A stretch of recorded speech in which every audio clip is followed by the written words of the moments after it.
ನಮಸ್ಕಾರ.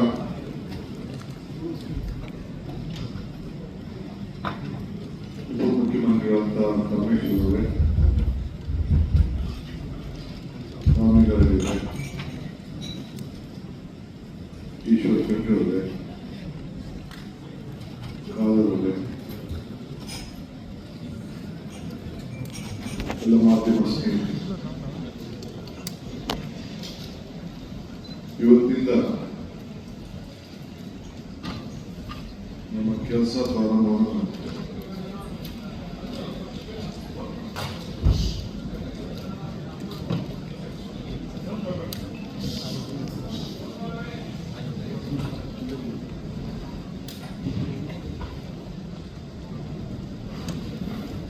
ಆಡಳಿತ ವ್ಯವಸ್ಥೆಯಲ್ಲಿ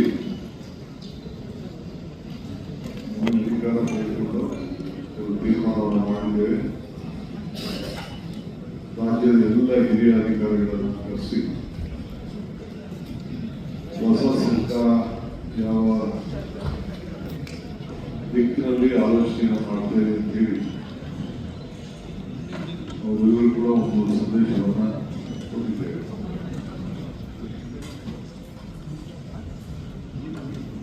ಮೊದಲನೇ ದಿನ ನಾವು ಅವರಿಂದ ಏನು ನಿರೀಕ್ಷೆ ಮಾಡಿದ್ದೇವೆ, ನಮ್ಮಿಂದ ಏನು ನೀವು ನಿರೀಕ್ಷೆ ಮಾಡ್ತೀರಿ ಎಲ್ಲೂ ಕೂಡ ಅವರಿಗೆ ತಿಳಿಸಿದ್ದೇವೆ. ನಮ್ಮ ಸರ್ಕಾರ ಯಾವುದೇ ಜಾತಿ ಧರ್ಮ ಇನ್ಫ್ಲುಯೆನ್ಸು ಕೂಡ ನಡೆಯೋದಿಲ್ಲ. ಯಾವ ಪ್ರೆಷರ್ ಕೂಡ ಯಾವ ರೀತಿಯ ಭಾಗಿಯಾಗಬೇಡಿ. ನಾವು ಟ್ರಾನ್ಸ್ಪರೆಂಟ್ ಆಗಿ ಟ್ರಾನ್ಸ್ಪರೆನ್ಸಿ ನಮ್ಮಲ್ಲಿ ಇಟ್ಕೊಂಡು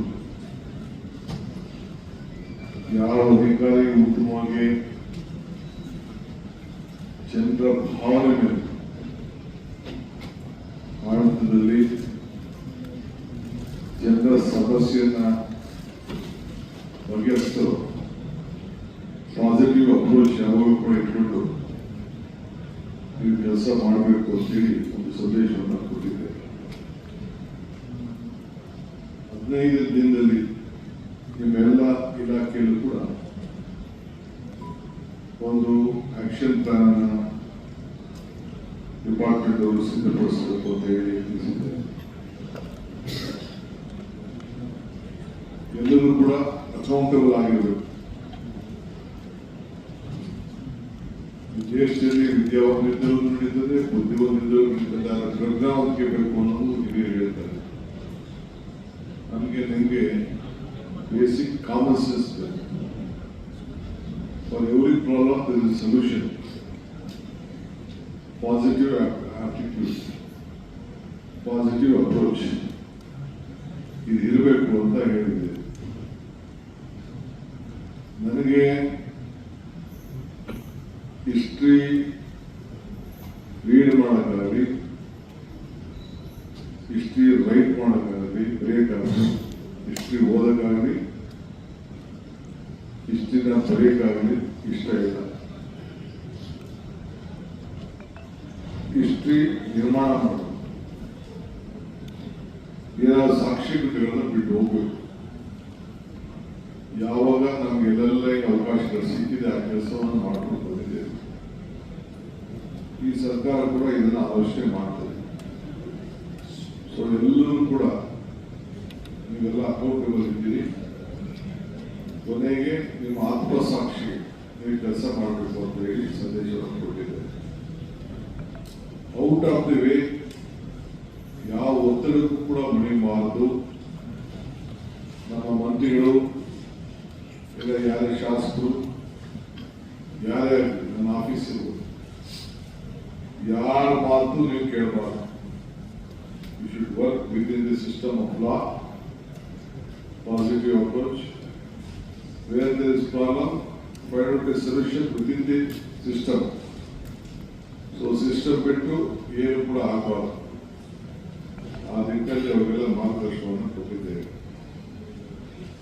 ಪ್ರತಿ ಜಿಲ್ಲಾ ಸೆಕ್ರೆಟರಿ ಕಂಪಲ್ಸರಿ ಹೋಗಿ ನೀವು ಡಿಸ್ಟಿಕ್ ಹೋಗಿ ಸುಮ್ಮನೆ ಲೆಕ್ಕಕ್ಕೆ ಬರೋದಲ್ಲ, ಆ ಡಿಸ್ಟಿಕ್ ಅಲ್ಲಿ ಎಷ್ಟು ತಾಲೂಕುಗಳಿದೆ ಆ ತಾಲೂಕಿಗೂ ಹೋಗಿ ಅಲ್ಲೂ ಕೂಡ ರಿವ್ಯೂ ಮಾಡುವಂತ ಒಂದು ವಿಚಾರಧಾರೆಗಳನ್ನು ತರಬೇಕು. ಆ ತಾಲೂಕಲ್ಲೂ ಕೂಡ ಈಗ SIR ನಡೀತಾ ಇದೆ. ಈ ರಾಜ್ಯದಲ್ಲಿರುವಂತಹ ಮತದಾರರ ಹಕ್ಕನ್ನ ಯಾರು ಕೂಡ ಕಳ್ಕೋಬಾರದು. SIR ಎನ್ರೋಲ್ ಮಾಡ್ಕೊಳ್ಳಿಲ್ಲ ಅಂದ್ರೆ ಅವ್ರಿಗೆ ಎಲ್ಲ ತರದ ಬೆನಿಫಿಟ್ ಕೂಡ ಕಳ್ಕೊಳ್ತಾರೆ. ಪಾಪ ಅವ್ರಿಗೆ ಓಟ್ ಇದೆ, ಏನೋ ಇದೆ, ಯಾರ ಮ್ಯಾಪಿಂಗ್ ಆಗಿದೆ ಅಂತ ಹೇಳಿದ್ರು, ಇವೆಲ್ಲ ಕೂಡ ತಪ್ಪದಾರಿಗಳಿರ್ತಾರೆ.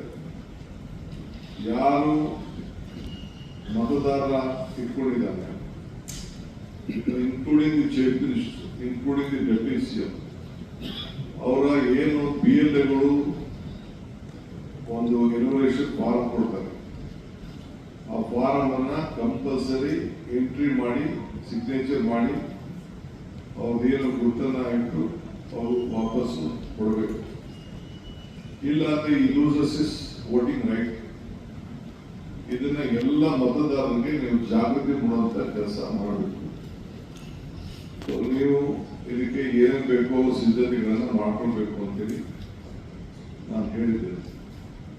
ಸೊ ಆಲ್ ಪೊಲಿಟಿಕಲ್ ಪಾರ್ಟೀಸ್ ಅವರು ಯಾವ ರೀತಿ ಅವರಿಗೆ ಅವಕಾಶಗಳಿದೆ, ಅವರು ಕೂಡ ಅದಕ್ಕೆಲ್ಲ ಬೇಕಾದ್ರೆ ಅವರ ಜನರಿಗೆ ಸಹಾಯ ಮಾಡುವಂತ ಕೆಲಸ ಮತದಾನ ಹಕ್ಕನ್ನು ಉಳಿಸ್ಕೊಳ್ಳಿಕ್ಕೆ ಮಾಡಿ.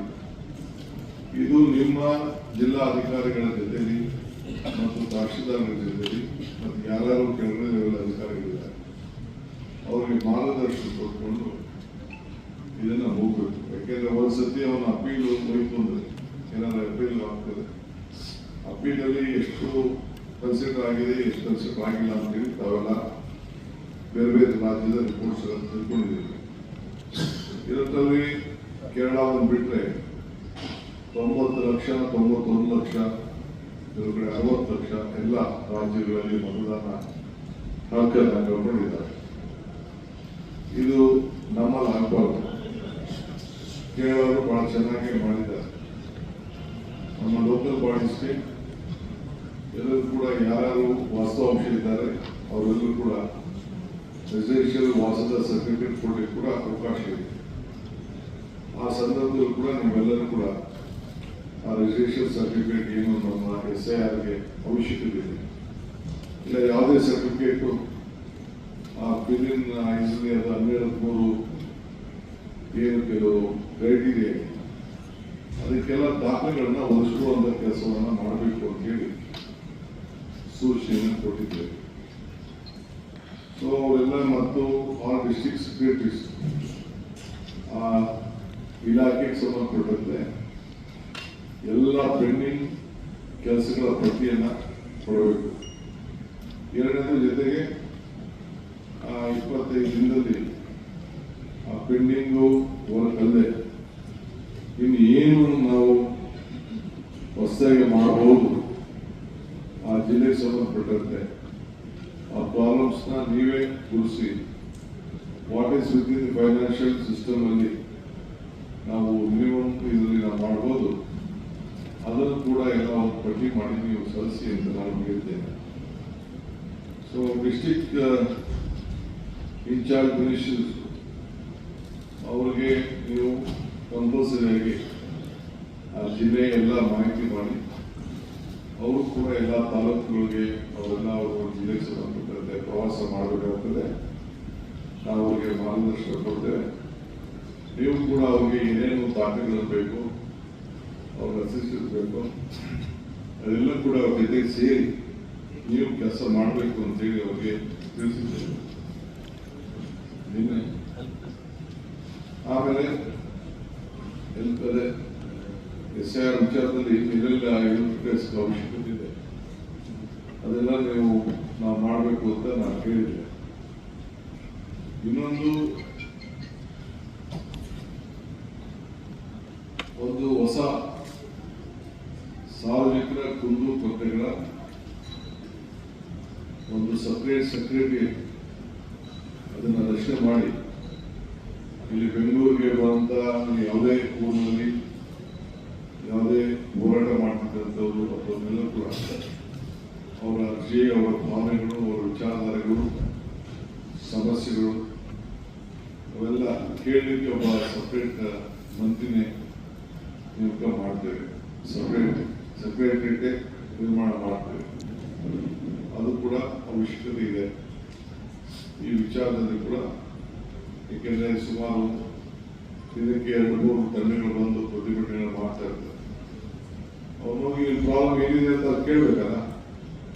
ಎಷ್ಟು ಲೀಗಲ್ ಆಗಿದೆಯೋ ಇಲೀಗಲ್ ಆಗಿದೆಯೋ ಕೇಳೋದ್ರಲ್ಲಿ ಒಂದು ವಾಸ್ತವಾಂಶ ಸರಿ ಇದೆಯೋ ಇಲ್ಲೋ ಅನ್ನೋದು ಕೂಡ ತಿಳ್ಕೊಂಡು ಅವ್ರಿಗೆ ಸ್ಪರ್ಶಲಿಕ್ಕೆ ಅವ್ರನ್ನೆಲ್ಲ ಪಟ್ಟಿ ಮಾಡಿಕೊಂಡು ಅವ್ರು ಯಾರು 3-4 ಜನ ವಾರಕ್ಕೆ 2 ದಿನ 3 ದಿನ ಸಪ್ರೇಟಾಗಿ ಭೇಟಿ ಮಾಡಿ ಅವರ ಸಮಸ್ಯೆಗಳನ್ನ ಕೇಳಬೇಕು ಅಂತೇಳಿ ಅದಕ್ಕೊಂದು ಸಪ್ರೇಟ್ ಸೆಕ್ರೆಟರಿಯೇಟ್ ಮಾಡಬೇಕು ಅಂತೇಳಿ ತೀರ್ಮಾನವನ್ನು ಮಾಡಿದ್ದೇವೆ.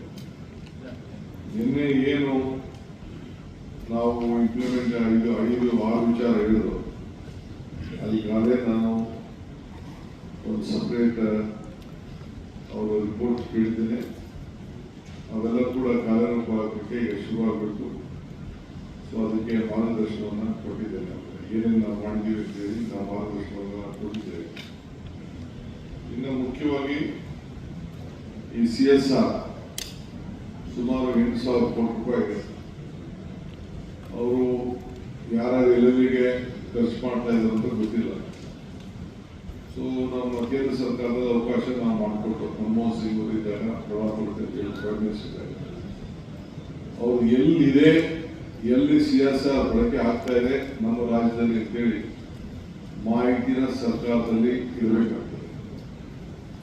ಅವ್ರಿಗೇನು ಚೌಕಟ್ಟಲ್ಲಿ ಕೆಲಸ ಮಾಡ್ತಾ ಇದ್ದಾರಾ, ಇಲ್ಲ ಯಾವ್ದಾದ್ರು NGO ಕೊಟ್ಬಿಟ್ಟು ವಾಪಸ್ ದುಡ್ಡಿಸ್ಕೊತಾ ಇದ್ದಾರಾ, ಅವ್ರು ಯಾವ ರೀತಿ ಯೂಸ್ ಮಾಡ್ತಾ ಇದ್ದಾರೆ, ಇವೆಲ್ಲ ಕೂಡ ಒಂದು ದಾಖಲೆಗಳನ್ನು ನಾವು ಕಲೆಕ್ಟ್ ಮಾಡಿಕೊಂಡು CSR. ಯಾಕೆಂದ್ರೆ ನಮ್ಮ ದಾಖಲೆ ಪ್ರಕಾರ 8,000 ಕೋಟಿ ರೂಪಾಯಿ CSR ಫಂಡ್ ಕರ್ನಾಟಕದಲ್ಲೇ ಇದು ಖರ್ಚಾಗಬೇಕಾಗಿದೆ.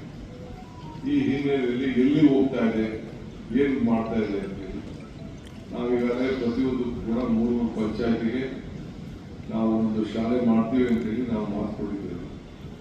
ಸೊ ಅದಕ್ಕೆ ಅವರು ಐಡೆಂಟಿಫಿಕೇಶನ್ ಮಾಡಬೇಕು, ಜಾಗಗಳನ್ನೆಲ್ಲ ಗುರುತಿಸ್ಬೇಕು, ಎಲ್ಲೆಲ್ಲಿ ಏನೇನು ಅಂತೇಳಿ ಜಾಗಗಳನ್ನು ಗುರುತಿಸಿ ಈಗ ಅದಕ್ಕೆ ಹೊಸ ನಮ್ಮ ಪಾಲಿಸಿ ಏನು ಈಗ ಬಿಡುಗಡೆ ಆಗ್ತದೆ. ಈಗಾಗಲೇ ಕ್ಯಾಬಿನೆಟ್ ಪಾಸ್ ಆಗಿದೆ. ಅದನ್ನು ನಾನು 2-3 ದಿನದಲ್ಲಿ ನಾನು ಫುಲ್ ಗೈಡ್ಲೈನ್ಸ್ ನಾನು ಬಿಡುಗಡೆ ಮಾಡ್ತೇನೆ. ಸೊ ಎಲ್ಲ ಜಿಲ್ಲಾಧಿಕಾರಿಗಳು ಯಾವ ಇಂಡಸ್ಟ್ರೀಸ್ ಇದೆ, ಬೆಂಗಳೂರು ನಗರದಲ್ಲಿ ಎಲ್ಲೆಲ್ಲಿದೆ, ಅವ್ರ ಹಣ ಯಾರು ಪ್ರಾಫಿಟಬಲ್ 2% ಎಲ್ಲಿ ಖರ್ಚು ಮಾಡ್ತಾ ಇದ್ದಾರೆ ಅಂತ ಹೇಳಿ ಸರ್ಕಾರಕ್ಕೆ ಅವರು ಮಾಹಿತಿಯನ್ನು ಅವರು ಕೊಡಬೇಕಾಗ್ತದೆ.